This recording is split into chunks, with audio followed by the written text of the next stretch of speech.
Assalamualaikum warahmatullahi wabarakatuh.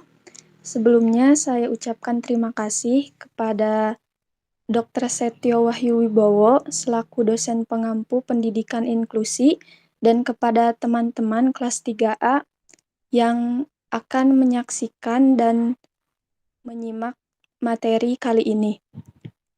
Baik, untuk mengefektifkan waktu, saya dan teman-teman dari kelompok 9 akan memaparkan materi mengenai implementasi kurikulum dan pembelajaran dalam perspektif pendidikan inklusi.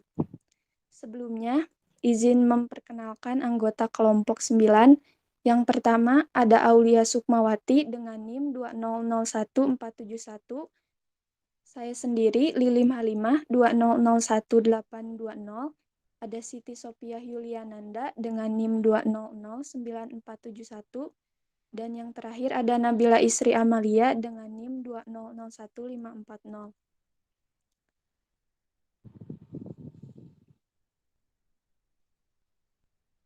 Untuk garis besar presentasi kali ini yaitu yang pertama, poin pertama ada kurikulum, peserta didik, dan program pembelajaran.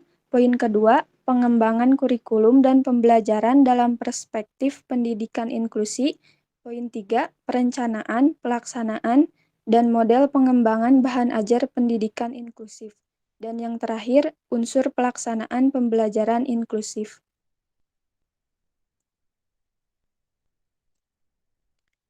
Masuk kepada materi yang pertama, mengenai kurikulum, peserta didik, dan program pembelajaran. Di sini ada pengertian kurikulum.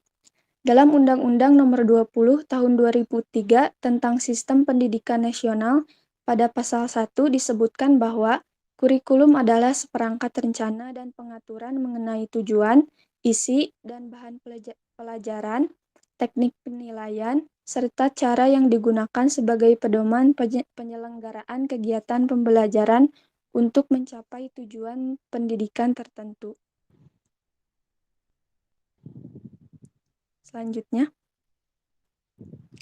Selanjutnya ada pengertian peserta didik.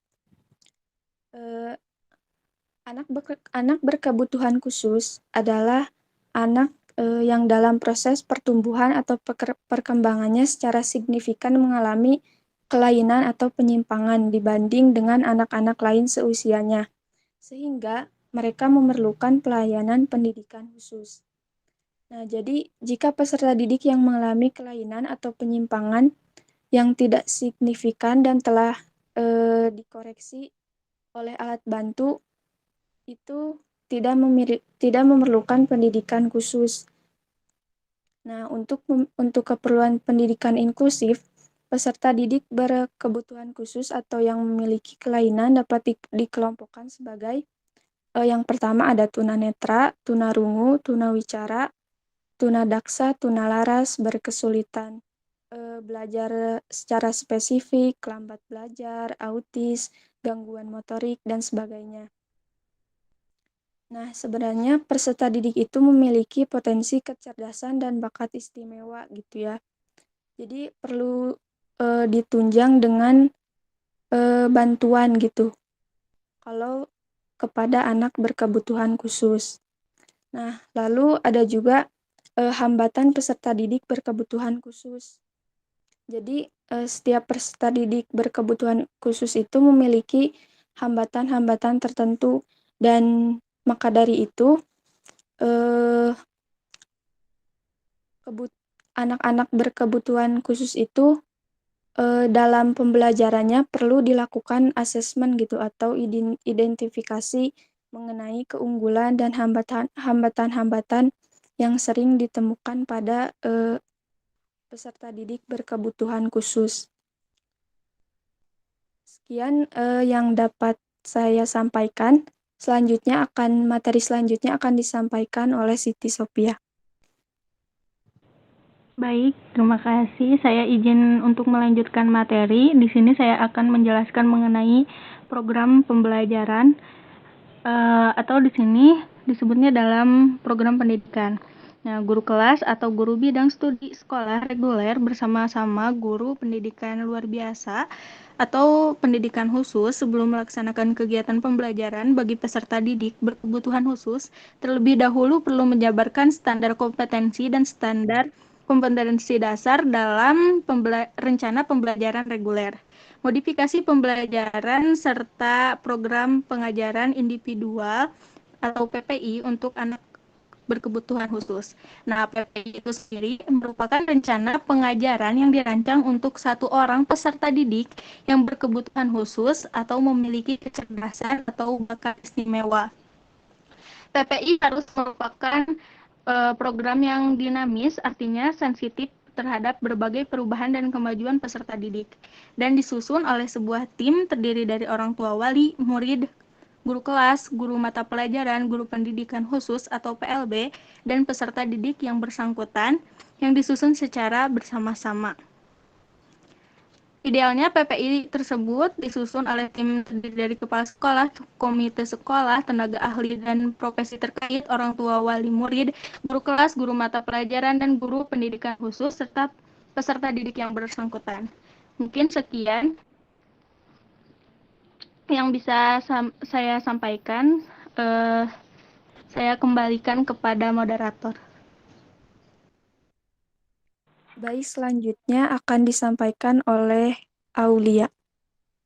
Baik, izin melanjutkan. Saya akan menjelaskan mengenai pengembangan kurikulum dan pembelajaran dalam perspektif pendidikan inklusi. Kurikulum yang digunakan dalam penyelenggaraan program inklusi pada dasarnya adalah menggunakan kurikulum reguler yang berlaku di sekolah umum. Namun, perlu dimodifikasi sedemikian rupa sehingga sesuai dengan kebutuhan peserta didik. Yang pertama, tujuan pengembangan kurikulum. Lalu yang kedua, model pengembangan kurikulum. Yang ketiga, model kurikulum PPI. Dan yang terakhir, perencanaan kegiatan pembelajaran. Lalu yang selanjutnya ada perencanaan, pelaksanaan, dan model pengembangan bahan ajar pendidikan inklusif.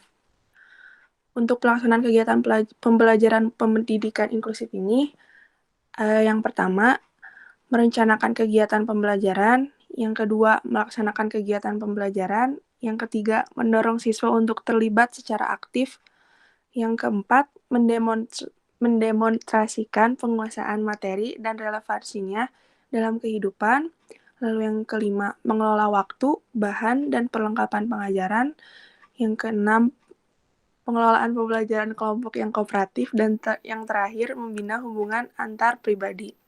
Mungkin sekian yang saya sampaikan. Materi selanjutnya akan disampaikan oleh Nabila. Baik, materi selanjutnya yaitu mengenai model pengembangan bahan ajar pendidikan inklusi. Yang pertama ada pengertian model. Model berasal dari modo yang artinya sifat atau cara. Model bahan ajar yang dimaksud dalam pembelajaran adalah untuk menggambarkan, menjelaskan, atau menemukan cara pengajaran dalam pendidikan inklusif. Yang kedua ada modifikasi. Modifikasi berarti modus, ukuran, cara, atau membuat dalam suatu organisasi yang bukan dari keturunan.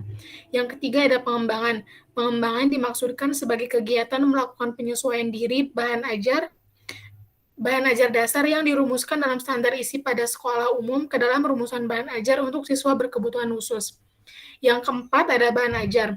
Bahan ajar merupakan bagian integral dalam kurikulum yang telah ditentukan standar isinya oleh pemerintah melalui Mendiknas nomor 22 dan nomor 23 tahun 2006. Yang kelima ada pendidikan.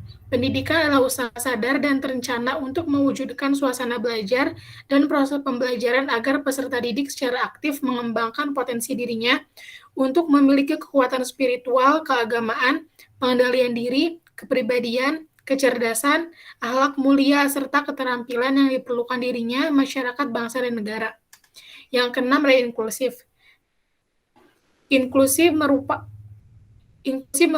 pendidikan yang praktis bagi anak yang memiliki kebutuhan khusus dapat bersekolah secara penuh di kelas umum pada siswa yang normal. Dengan kata lain, inklusi berarti mengikutsertakan anak berkelainan di kelas umum bersama dengan anak-anak lainnya. Dan yang terakhir ada pendidikan inklusif.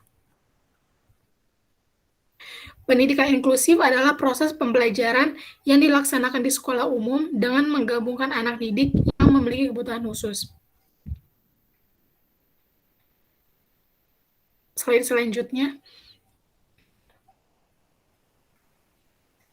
Selanjutnya ada unsur pelaksanaan pembelajaran inklusif.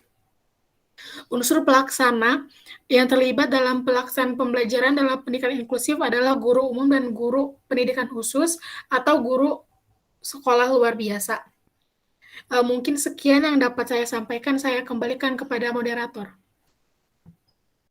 Baik, terima kasih banyak kepada Nabila.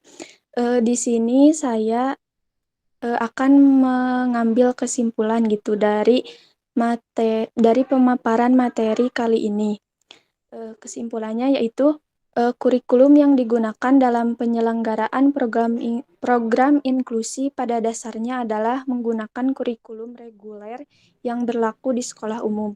Namun demikian karena ragam hambatan yang dialami peserta didik berkebutuhan khusus itu sangat bervariasi, maka dalam implementasinya di lapangan, kurikulum reguler itu perlu dilakukan lagi dengan modifikasi sedemikian rupa sehingga sesuai dengan kebutuhan peserta didik. Terima kasih, mungkin sekian dari kelompok 9. Wassalamualaikum warahmatullahi wabarakatuh.